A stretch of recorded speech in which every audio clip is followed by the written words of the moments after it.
Hi everyone and welcome. My name is Caron Daley and this is the 2025 Post-Conference Literature Reading Session for four-year colleges and universities.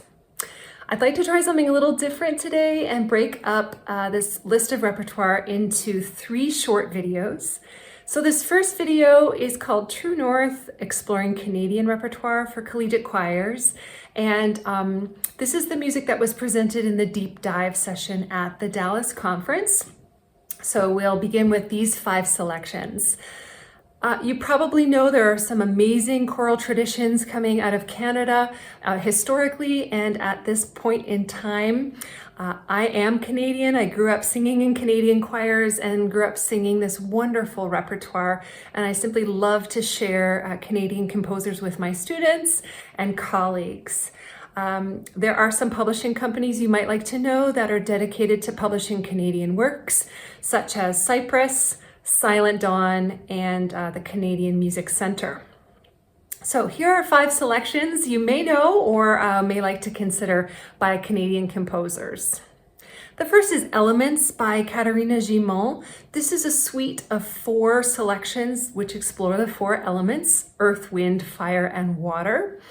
These are sort of choral tone poems or soundscapes, opportunities for you to explore some extended techniques with your students, things like overtone singing, choral speech in different languages, mimicking wind sounds, and using body percussion. I think this music is really creative. It's really evocative. Many opportunities for student solos, so and not all sung. For example, in Fire, she asks for yips, shouts, and ominous laughs. So several of my students had so much fun, showing off their evil laughs in the music. Just an amazing piece to perform, a really impactful piece in performance, but also really grew the skills of my students over the course of rehearsing it.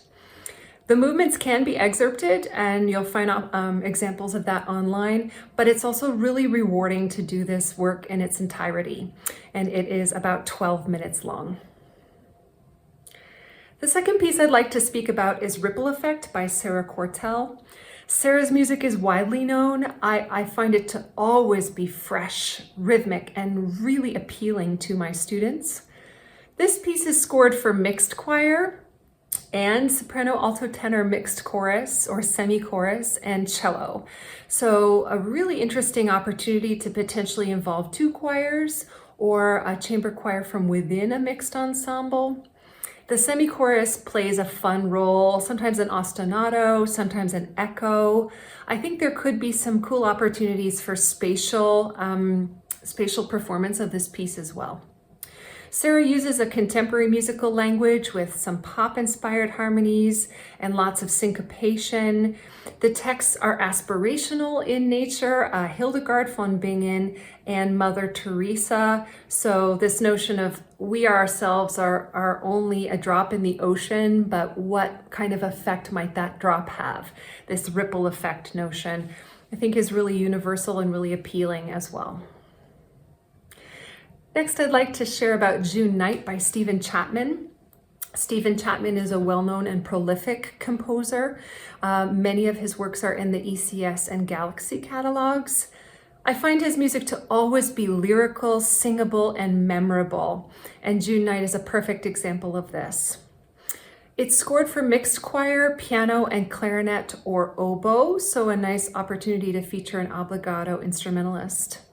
The reason I chose to highlight this piece is that it's largely scored in unison, and this creates a kind of stark and beautiful musical landscape.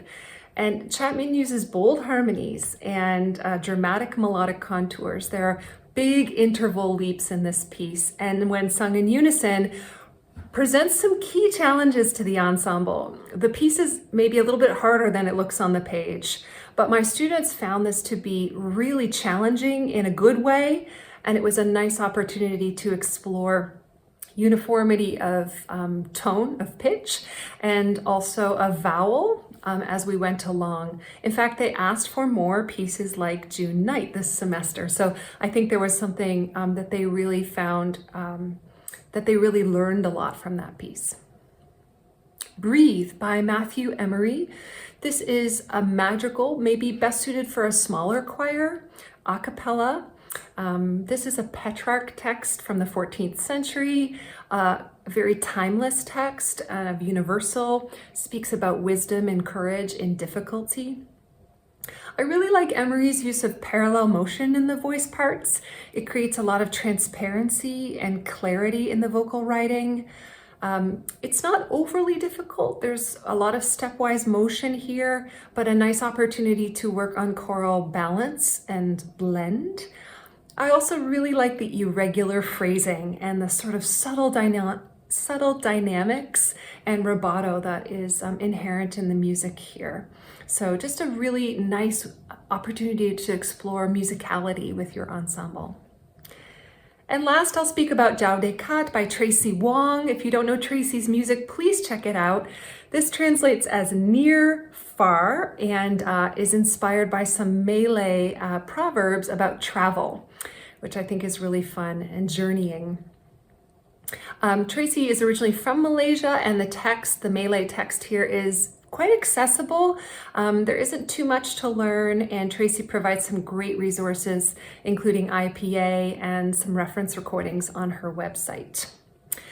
Well, we hear some wonderful pop a cappella influences here, energetic rhythms, really appealing melodies, and also some great harmonic surprises, which I think gives this piece a lot of originality and appeal. Everyone gets to do the melody. I'm always looking for music like that, but everyone also gets to do the percussion. And these are really fun ostinato patterns that are in the music here. The middle section features a solo, which is a nice chance to have a soprano featured here. And the piece has a quite surprising finish. So I'll just leave it at that. Please check out Jiao de Cat by Tracy Wong. So that's everything for our first installment, friends. I hope to see you in the next video. Thank you.